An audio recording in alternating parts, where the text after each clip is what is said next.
안녕하세요. 오늘도 사연살롱을 찾아주셔서 감사합니다. 저는 30대 사회인이자 기혼 여성이에요.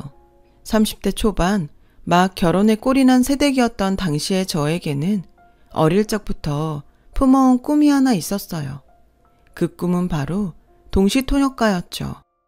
제가 동시통역가의 꿈을 품게 된 이유는 홀아버지 소망과 관련이 있어요.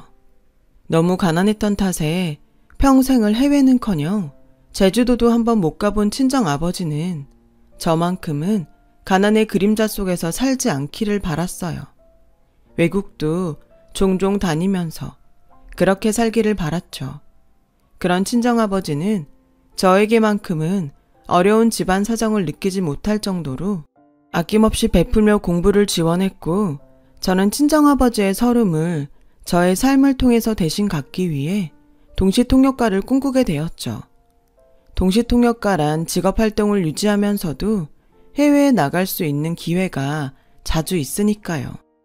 하지만 그 꿈은 결코 쉬운 길이 아니더라고요. 생각해보면 당연해요. 한국어와 외국어, 최소한 2개 국어를 원어민처럼 자유자재로 구사할 수 있어야만 가능한 직업이거든요.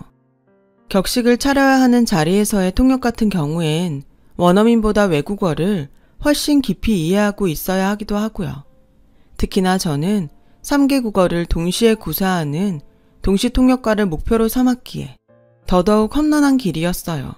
한국어, 영어, 그리고 독일어, 이렇게 3 언어였죠. 그만큼 어려운 길이었기에 늘 최선을 다해 공부했음에도 불구하고 동시통역 자격증 시험에 낙방하기가 일쑤였어요.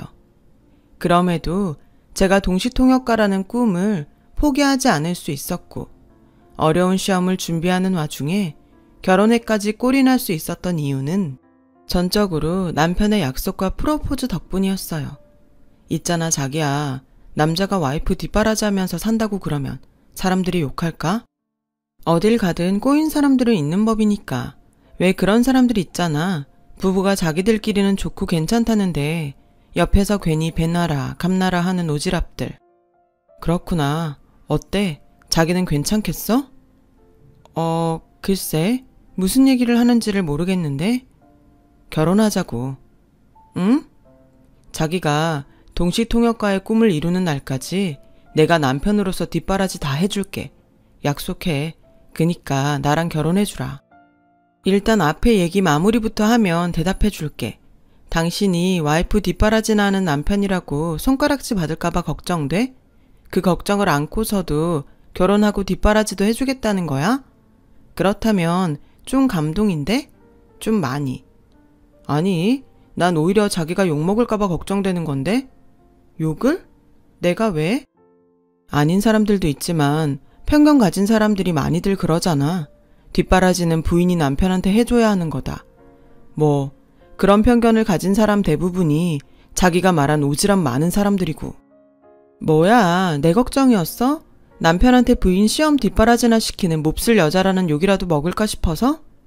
당연하지. 내가 내 걱정을 뭐하러? 난 자기랑 함께 있으면 세상 아무것도 무서울 것 없는데. 나도 마찬가지라고. 당신이랑 함께 있으면 아무것도 무서울 거 없어. 당신이 힘이 되어주면 시험도 합격할 수 있을 것 같고. 그래서 말인데 나랑 결혼하자. 내가 꼭 자격증 시험도 합격하고 성공해서 당신 호강시켜 줄게.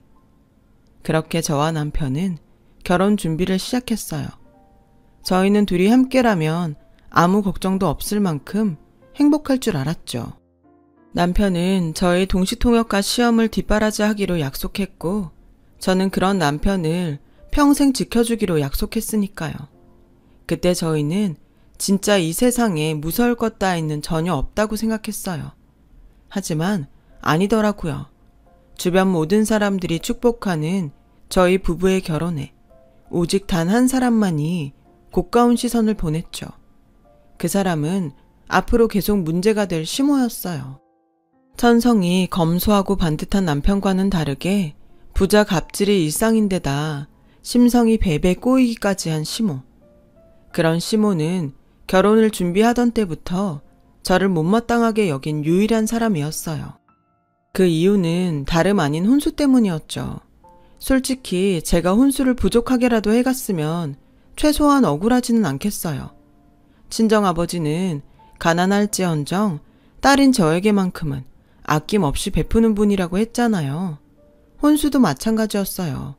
친정아버지가 아끼고 아껴가며 모은 적금을 탈탈 털어 마련한 돈으로 격식에 어긋나지 않을 만큼의 혼수는 다 마련했단 말이에요. 시댁 친척 어른들도 저의 친정아버지가 마련한 혼수에 대단히 만족했고요. 만족을 넘어서 친정아버지에게 감사의 인사를 전할 정도였어요. 그러나 시모만큼은 혼수에 만족하지 않았고 당연히 불만도 아주 컸죠. 시모가 내놓으라고 요구했던 혼수 금액 최소 1억 5천만 원을 맞춰주지는 못했으니까요. 나 원참 1억 5천만 원이 말처럼 쉬운 돈도 아니고 가뜩이나 베베 꼬인 시모인데 혼수에 대한 불만을 품은 채로 결혼까지 시켰으니 저의 결혼 생활이 오죽이나 험난했을까요? 시작부터 만만치 않았죠. 저를 향한 시모의 타박은 입만 열면 기승전 돈이었어요. 언제나 돈으로 시작해서 돈으로 끝나는 셈이었죠. 당시 큰 식당을 경영하고 있던 시모는 지역에서 어깨 떵떵거리며 산다는 말도 심심찮게 들리는 부자였고 가난한 데다 혼수까지 못마땅하게 해온 며느리인 저를 향한 타박과 유세가 정말 대단했어요.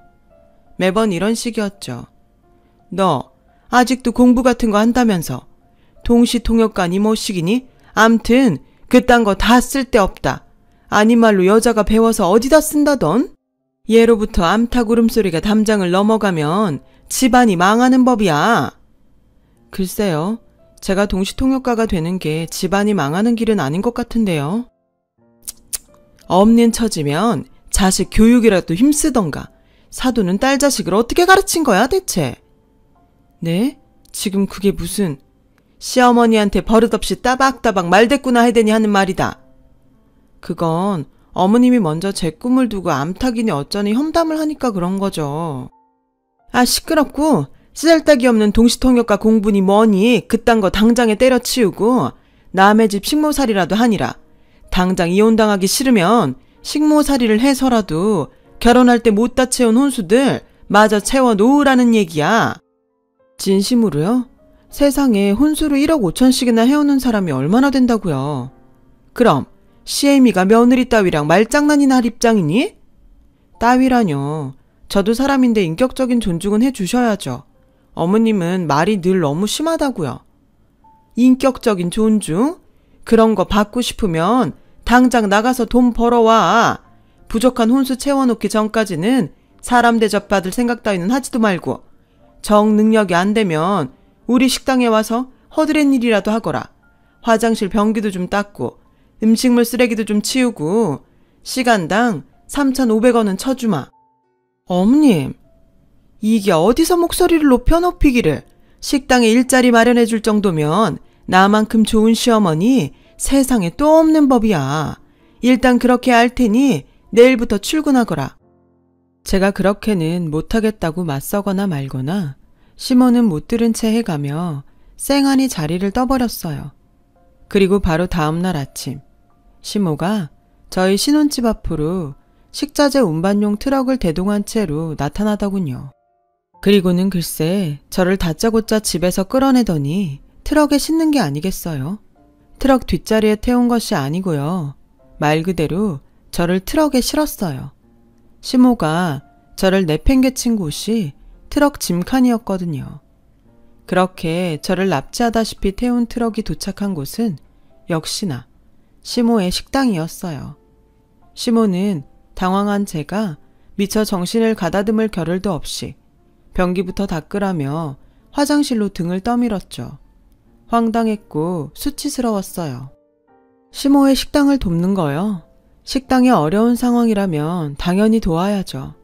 또한 시모가 어려운 상황이니 도움이 필요하다고 부탁을 했더라면 아주 기쁜 마음으로 도왔을 거예요. 며느리도 가족이니까요. 하지만 그때는 그런 상황 자체가 아니었다고요. 시모의 식당은 줄을 서서 먹을 만큼 손님들이 넘쳐났고 직원들도 많은 상황이었어요. 그런 상황에 심지어 모욕까지 줘가면서 강제로 일을 시키려고 드는데 세상 어떤 며느리가 나 죽었소 하면서 얌전히 당하고만 있겠어요. 그래서 그날은 일단 남편에게 문자를 보냈어요. 시모한테 억지로 끌려와서 모욕을 당하고 있으니 빨리 나를 데리러 와달라고요. 다행히 금세 도착한 남편이 저에게서 시모를 떼어넣은 덕분에 첫날의 수모는 일단락 지어졌지만 그 후로부터 한동안 비슷한 실랑이가 이어졌어요. 시모는 매일 새벽같이 식자재 트럭을 대동해 신혼집에 들이닥쳤죠. 그때마다 저는 남편과 미리 말을 맞춘 대로 문을 열어주지 않는다거나 시모가 신혼집에 도착하기 전에 도서관에 도착해 동시통역과 자격증 시험을 위한 공부를 시작한다거나 하는 식으로 대응했어요. 그럼에도 시모의 식당 허드렛일 타령은 그치지를 않았고 저는 어쩔 수 없이 시모에게 맞서기로 다짐했어요. 시모가 저를 타박하는 이유는 욕심을 채우지 못한 혼수 때문이었기에 더더욱 참아서는 안 된다는 생각이 들었거든요. 혼수를 트집잡아 저에게 모욕을 준다는 것은 어려운 경제 상황 속에서도 불구하고 정성과 격식을 모두 갖추어 혼수를 마련한 친정 아버지를 업신여긴다는 것과 같은 말이거든요. 실제로 시모의 입에서 못난 애비, 가난한 애비 따위의 말들이 심심찮게 나오기도 했고요. 앞으로 아침마다 신혼집에 저 잡으러 오지 마세요. 뭐? 식당이 어려워서 어쩔 수 없이 도움이 필요하다고 부탁을 한다면 당연히 기쁘게 돕겠죠. 근데 그런 거 아니잖아요. 그냥 제가 싫고 미워서 괴롭히려고 식당 허드렛일 시키려는 거잖아요. 너 말 참 무섭게 하는 재주가 있구나. 누가 들으면 내가 아주 몹쓸 시엠인 줄로 알겠어.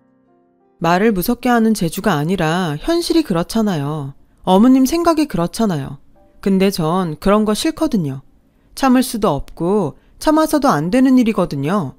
혼수 때문에 저를 업신여기는 건 그 혼수를 정성껏 마련한 친정아버지를 욕하는 거랑 같은 말이기 때문이니까요.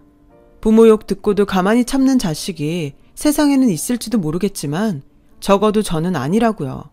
그러니까 앞으로 아침마다 신혼집에 저 잡으러 오지 마세요. 억지로 잡혀가서 하는 강제노동? 안 합니다. 혼수 트집 잡아서 험한 말 쏘아붙이는 일도 그만하고 저의 꿈도 무시하지 말아요. 네가 이제는 정신줄을 놓아버렸구나. 가난하고 무능한 애비 밑에서 못 배우며 자란 티를 내도 유분수지. 이게 어디서 이래라 저래라야. 그런 험한 말로 제 친정아버지를 업신여겨봤자 결국에는 어머님 얼굴에 똥칠하는 꼴밖에 안 될걸요? 말은 그 사람의 인격을 나타내는 거울이니까. 혼수도 보잘것없이 해온 거지 집안 주제에 넌 뭐가 그렇게 떳떳하다든? 혼수 못마땅하게 여기는 사람은 어머님 혼자인 걸로 아는데요. 다른 시댁 친척 어른들은 다들 만족했어요. 고맙다는 인사를 친정아버지에게 전하기도 했고요. 진심으로다가. 이것이 식당 일이 그렇게 고깝고 하기 싫으면 차라리 시댁에 들어와 살면서 시집살이나 해. 내 아주 하루 3끼를 12첩 반상으로 받아먹고 하루 3번 대청소를 돌리라니까는. 정 그것도 싫으면 차라리 이혼해. 멀쩡한 내 아들놈 팔자 망치지 말고. 이혼을 제가 왜요? 어머님이 절 마음에 들어하지 않으면 저희 부부가 이혼을 해야 하는 건가요? 너 싫어하는 거 어디 나뿐인 줄 알아? 우리 아들도 너 싫어해. 그때 저희 연락을 미리 받은 남편이 도착했어요. 저에게 악다구니를 치는 모습을 남편에게 들켜버린 시모는 순간 사색이 되었고 남편은 짧은 한숨을 툭 떨구고는 시모를 향해 한마디를 남기며 저를 데리고 자리를 떴죠. 적당히 좀 해. 아무리 내 엄마고 저 사람 시어머니라지만 해도 이건 너무 표독스럽잖아. 엄마가 아무리 그래봤자 난 저 사람 사랑하고 사랑하는 마음 변치 않을 거야. 내 말 무슨 뜻인지 알아들어요? 엄마가 며느리를 업신여기면 업신여길수록 아들이 나와의 사이도 자꾸만 멀어진다는 얘기야. 그러기 싫으면 정상적으로 좀 살자. 제발. 그렇게 시모와의 1차전을 승리로 가져온 저와 남편은 속이 후련한 심정이었어요. 결혼 직후부터 시모에게 당한 것들이 너무 많았으니까요. 덕분에 남편을 향한 저의 사랑은 더 깊어졌고요. 이 사람이라면 지옥불 속에서도 오직 내 편이겠구나 하는 생각으로 무척 든든했죠. 저를 향한 사랑이 지극하기는 남편도 마찬가지였어요.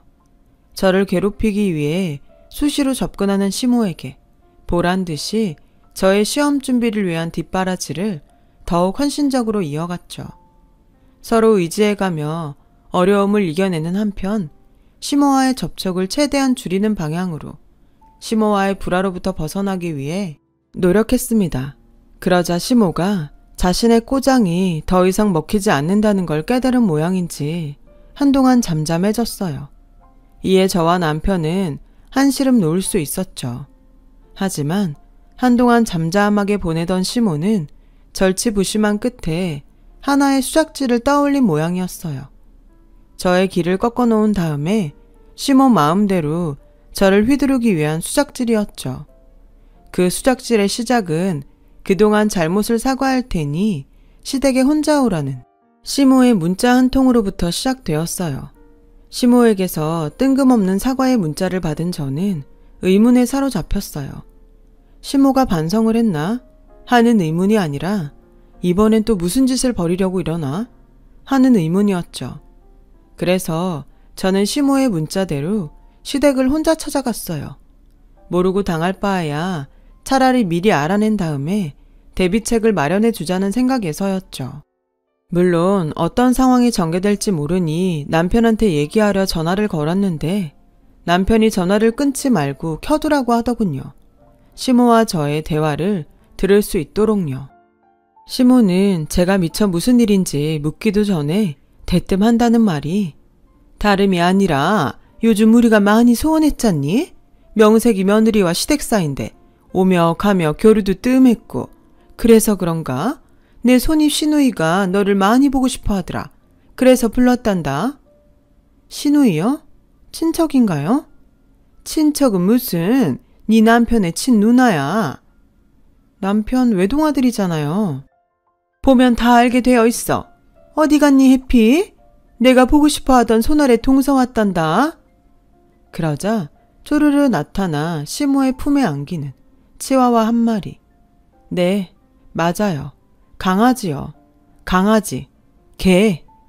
시모가 저에게 손이 시누이라며 소개한 대상은 해피라는 이름의 애완견이었어요. 기가 막히고 코가 찰 노릇이었죠. 지금 진심으로 하는 말인가요?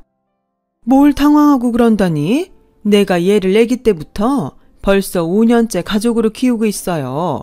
강아지 나이 5년이라면 사람 나이로는 36쯤 되는 법이니 내 남편에게는 친누나가 되는 셈이고 너한테는 손이 시누이. 맞잖아? 와, 아무리 그래도 어떡해. 여기서 잠깐 말씀드리자면 저는 애완견도 애견인도 싫어하지 않아요. 각자의 가치관을 모두 존중하는 태도로 살아왔습니다. 문제는 애완견을 앞세운 시모의 극악무도한 행태였을 뿐이죠. 대체 어땠냐고요? 네가 하도 식당 일을 꺼려하길래 찾아낸 방법이야.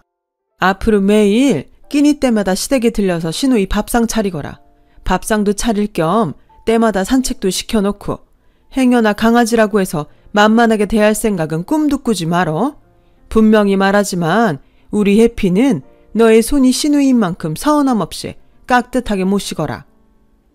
너무 당황스럽고 기가 막힌 탓에 제가 미처 어떤 반응조차 보이지 못하는 사이에 이어지는 시모의 발언이 아주 가관이더군요. 왜? 싫으니?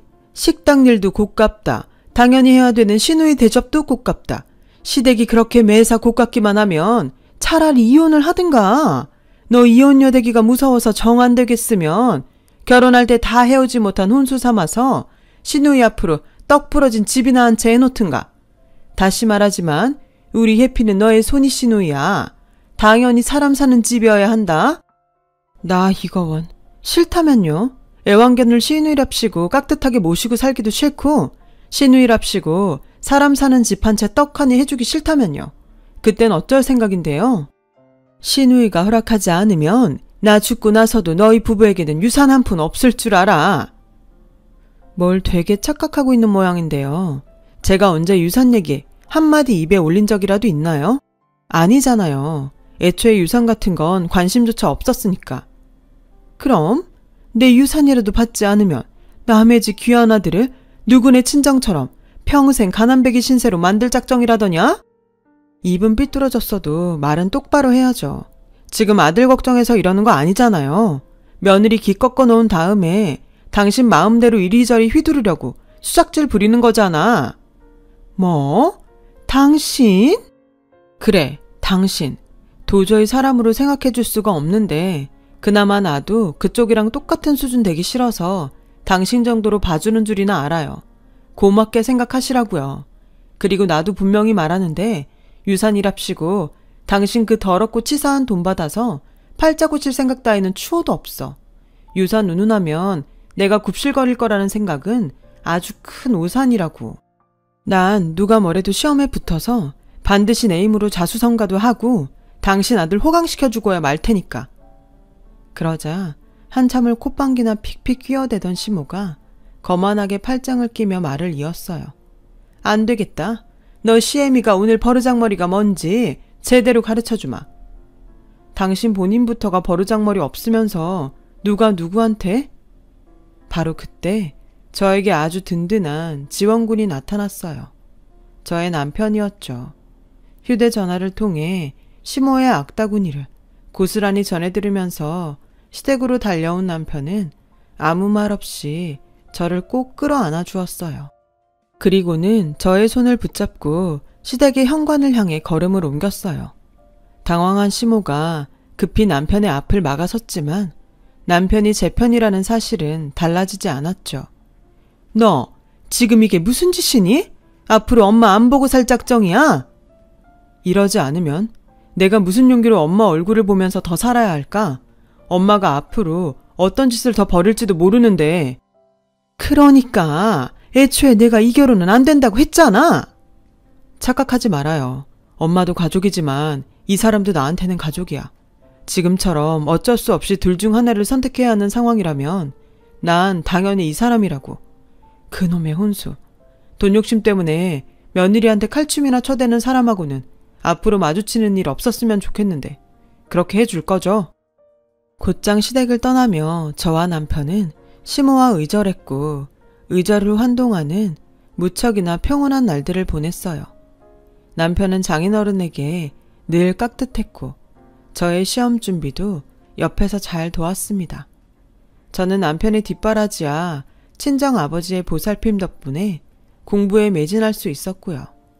덕분에 다가오는 동시통역과 자격증 시험에는 합격을 노려볼 수도 있을 만큼 성적이 급상승했어요. 그런데 덜컥 친정아버지가 돌아가셨어요. 아무 고통 없이 푹 주무시면서 평온한 얼굴로 떠나셨어요.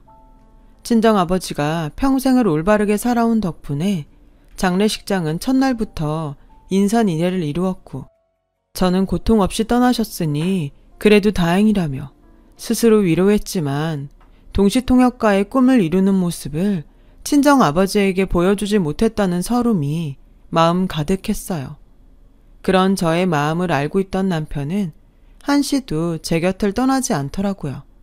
최선을 다해 친정아버지의 장례를 모셨죠. 그런데 남편 덕분에 겨우 마음을 추스른 제 앞으로 불청객 하나가 불쑥 나타났어요. 그날은 조문객들이 가장 많았던 장례식 첫날. 수많은 조문객들이 지켜보는 가운데 제 앞으로 모습을 나타낸 사람은 시모였어요. 시모를 마주한 순간 저는 불안에 휩싸였죠. 또 무슨 만행을 저지를지 모르는 일이었고 심지어 장소마저 시모가 그토록 업신여기던 친정아버지의 빈소였으니 더더욱 불안할 수밖에 없는 노릇이었죠.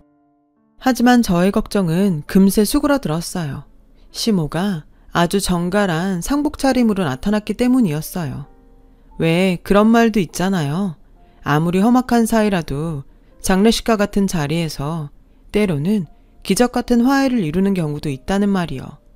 그때 저는 상복 차림으로 나타난 시모가 정신을 차렸다고, 그래서 친정아버지의 마지막 떠나는 길에 사돈의 예의를 지키기 위해 와주었다고 짧은 순간이나마 그렇게 생각했어요. 마침 시모는 저에게 직접 부조금 봉투를 건네더군요. 제가 감사하다는 인사와 함께 시모의 부조금 봉투를 받아들려는 순간 시모가 다짜고짜 저의 손목을 억지로 붙들고는 장례식장 밖으로 끌어내려 하더라고요.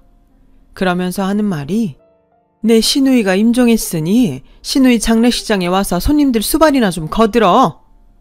그랬어요. 친정 아버지의 장례식 첫날이 하필이면 시모가 저에게 시누이로 모시라며 강요했던 애완견 해피의 장례식 첫날과 겹쳤던 것이었어요. 시모는 애완견 해피의 장례식 때문에 상복을 입었을 뿐이었고요. 제 친정 아버지의 장례식 때문이 결코 아니라요. 모든 사실을 깨달은 저는 차마 말로는 표현할 수 없는 분노가 치솟았지만 애써 감정을 추스르며 대답했어요. 다른 자리 같으면 참지 않았겠지만 친정 아버지의 장례식장이었으니까요. 그래서요. 부친상 당한 저더러 그쪽 집안 장례식에나 가서 잡일이나 하라고요? 결혼할 때 혼수도 제대로 못 해온 처지면 시누이 장례식에 노동으로라도 갚아야지. 이건 경우가 아니죠. 다른 상도 아니고 부친상이라고요. 부친상.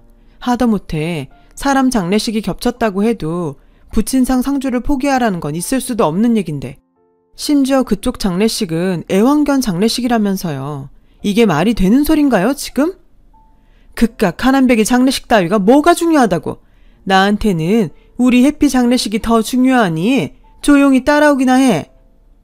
시모가 고함을 지르기가 무섭게 줄곧 무슨 일인가 싶어서 지켜보고 있던 조문객들이 시모에게 득달같이 달려들어 따졌어요. 부친상을 내버려 둔 채로 강아지 장례식이나 치르라는 게 말이 되는 소리냐면서요. 그러나 이에 굴하지 않는 시모는 저에게 늘 해왔던 말들 그대로 친정 아버지를 업신여기는 발언들을 쏟아내었고 결국 분노한 친정 친척 어른들에게 끌려나가면서 장례식장에서 쫓겨나고야 말았어요. 시모와 조문객들이 한바탕 소란을 벌이고 있던 그때 남편은 바닥에 나뒹굴고 있던 시모의 부조금 봉투를 열어보았어요. 봉투 안에 들어있는 금액과 쪽지 한 장을 발견하고는 몰매 맞으며 쫓겨나는 시모의 뒷모습을 향해 체념의 시선을 보냈죠. 잠시 후 소란을 정리한 저에게 남편이 시모의 부조금 봉투와 함께 쪽지를 전해주었어요. 시모의 부조금 금액과 쪽지를 확인한 저는 왈칵 눈물을 쏟고야 말았어요. 더럽고 치사하더라고요. 줄 서서 먹는 식당을 경영하는 큰 부자인 시모가 부조금이라며 봉투에 담아놓은 돈은 단돈 5,000원. 함께 남긴 쪽지는 5,000원을 제외한 나머지 부조금은 결혼 때 제대로 해오지 못한 혼수 비용으로 퉁치는 셈 치겠다는 내용. 그날 저와 남편은 친정 아버지의 영정 앞에 한마음 한뜻으로 다짐했어요. 앞으로 무슨 일이 있더라도 절대 시모를 용서하지 않기로요. 그러는 한편으로 저는 저 스스로를 다잡았어요. 시모로부터 더럽고 치사한 일을 다시는 겪지 않기 위해서라도 반드시 동시통역가가 되고야 말겠다고요. 꼭 성공해서 내 가족은 내 힘으로 지켜내겠다고요. 그로부터 약 3년 뒤 저는 마침내 성공한 동시통역가가 되었어요. 능력을 인정받은 덕분에 큰 사업가들의 사업상 통역을 전담하는 스페셜리스트의 자리에까지 오르게 되었죠. 맡은 통역의 중책이 큰 만큼 연봉도 높아져 갔어요. 그러던 어느 날 사무실에서 직원들과 통역 스케줄 정리를 하고 있던 저의 사무실로 뜻밖의 손님이 찾아왔어요. 이번에도 역시나 시모였죠. 그런데 시모의 행색이 어딘가 좀 이상해 보였어요. 당장이라도 시모를 문전박대하고 싶은 마음이 굴뚝 같았지만 그 이상한 행색이 궁금해진 저는 일단 시모를 자리에 앉혔죠. 최 실장님, 여기 따뜻한 녹차 한 잔 부탁해요. 아, 제 것 한 잔만요. 우리가 따뜻하게 차나 나눌 사이는 아닌 것 같아서요. 정 서운하면 나가서 한 잔 사오던가요. 1층에 카페 있으니까. 사주는 거니? 제가요? 아님 되었다. 한 푼이라도 아껴야 할 처지 카페는 무슨? 한 푼이라도 아껴요? 하긴 딱 보니까 3년 동안 많은 일이 있었던 모양이네. 줄 서서 먹는 식당 사장이랍시고 명품 아니면 입지도 않던 양반이 그런 옷은 어디서 구하는 건가요? 의류수거함? 의류수거함까지는 아니고 여기저기서 얻어입다 보니까 꼴이 이 모양이지 뭐니. 얻어입어요? 아니, 그 많은 재산은 다 어쩌고. 그게 그러니까 말이다. 말끝을 흐리며 한참을 머뭇거리던 시모가 대뜸 한 번만 도와주렴. 딱 한 번이면 돼. 더 이상은 나도 염치가 없어서 바라지도 않는단다. 다짜고짜 뭘 도와달라는 거죠? 식당 일이요? 아님 애완견 밥상 차리는 일이요? 그 사이 다른 애완견들이셨나? 사기를 당했어. 식당까지 저당 잡혀가면서 투자를 좀 했는데 그게 사기였다더구나. 사기요? 이게 어떻게 된 일이냐면 시모의 말을 요약하자면 이랬어요. 시모에게는 외국 요식업 프랜차이즈 런칭 전문 컨설팅 업체가 접근했더더라고요. 그 컨설팅 업체는 줄 서서 먹던 시모의 식당을 바탕으로 해외 프랜차이즈 사업 런칭을 제안했는데 사실은 그들 모두가 사기꾼이었던 거죠. 그런 줄은 까맣게 모르던 시모는 일반 부자에서 재벌 수준으로 신분 상승을 할 수 있겠다는 헛된 욕심에 빠져 식당부터 시작해 가진 모든 재산들을 저당 잡혀가면서까지 프랜차이즈 사업의 투자금으로 몽땅 밀어 넣었던 거고요. 시모가 영어를 제대로 할 수 있었다면 최소한 영어에 능통한 통역가의 도움을 받았더라면 충분히 맞고도 남을 만큼 허술하기 짝이 없는 사기라는 점이었어요. 다만 그 통역비가 무척 아까웠던 시모는 그래서 중간에 자기들이 있는 거라며 자기들이 알아서 해주겠다는 그 사람들이 하는 말을 굳이 곧대로 믿었다고 해요. 막을 수 있었던 사기를 꼼짝없이 당해버렸을 뿐이었고요. 결국 시모는 가진 모든 재산을 싹 날려먹은 채로 집도 절도 없이 떠도는 가난뱅이가 되었으니 본인 신세에 스스로 망친 셈이라고 해야 하나요? 그리고 시모가 본인 신세에 스스로 망친 것이 하나 더 있었는데요. 대충 상황은 알겠고요. 바쁘니까 용건만 간단히 하죠. 부탁이라는 게 대체 뭔가요? 그 사기꾼 놈들이 외국 회사라 소송을 걸어서 돈을 돌려받으려면 외국에 소송을 걸어야 한다는구나. 그래서요. 알다시피 난 영어를 한마디도 못하잖니? 통역을 해달라. 우리가 어떤 사이인지, 당신이 나랑 친정아버지한테 무슨 짓을 했는지 벌써 잊은 건 아니죠? 알지. 나도 염치가 없지만서도 지금 처지에 돈 주고 통역가를 고용할 여유가 없어가지고. 변호사 비용은 있고요. 외국 변호사 비쌀 텐데. 외국 변호사를 꼭 써야 한다든? 한국 국선 변호사는 안 될까? 외국에 소송을 걸려면 외국 변호사를 써야죠. 나라마다 법이 다 다른데. 암튼 통역가로서 제 대답은 이렇습니다. 내가 할 수 있는 통역이 아니에요. 아니 왜? 너 잘 나간다며? 능력 있는 동시 통역가라며? 능력 있는 동시 통역가인 건 맞는데 경우가 다르죠. 난 강아지 말 같은 건 통역할 줄 모르거든요. 인간의 언어를 번역하는 통역가니까. 그게 무슨? 강아지가 내 시누이라면 당신도 강아지일 텐데 난 멍멍, 으르렁, 깽깽 그런 말 모른다고. 나 지금 많이 바쁜데 여기 계속 있을 겁니까? 시모가 저의 바지가랑이를 붙들고 애원했지만 저는 눈썹 하나 까딱하지 않았어요. 솔직히 말하자면 통쾌한 표정을 감추느라 고생 꽤나 했죠. 남편과 함께 친정아버지의 영정사진 앞에 다졌던 시모를 절대 용서하지 않겠다는 다짐도 지켰고 시모로부터 받았던 서름도 모두 떨쳐내었으니까요. 그렇게 지금 저는 오늘도 능력 있는 동시통역가로 성공을 이어가고 있어요. 저의 성공을 만들어준 남편의 자부심 또한 아주 대단하고요. 저는 저대로 남편을 호강시켜 주겠다는 약속을 지키며 살고 있답니다. 시모는 어떻게 되었냐고요? 외국 사기꾼들에게 소송을 걸지도 못한 채로 여전히 거짓골이라는 소식만 간간히 들려오고 있어요. 뻔하죠. 외국 변호사도 시모의 말을 통역할 동시통역가도 구할 수 있는 능력이 없었을 테니까요. 그래서 사람은 올바르게 살아야 한다니까요. 저도 항상 올바르게 살아가려고 노력하고 있습니다. 긴 이야기 들어주신 분들 감사합니다. 여러분의 곁에 좋은 사람들만 함께하길 바랍니다. 여러분, 사연 댓글에 응원과 현명한 조언 부탁드려요. 좋아요와 구독은 저에게 큰 힘이 됩니다. 오늘도 좋은 일 가득하세요.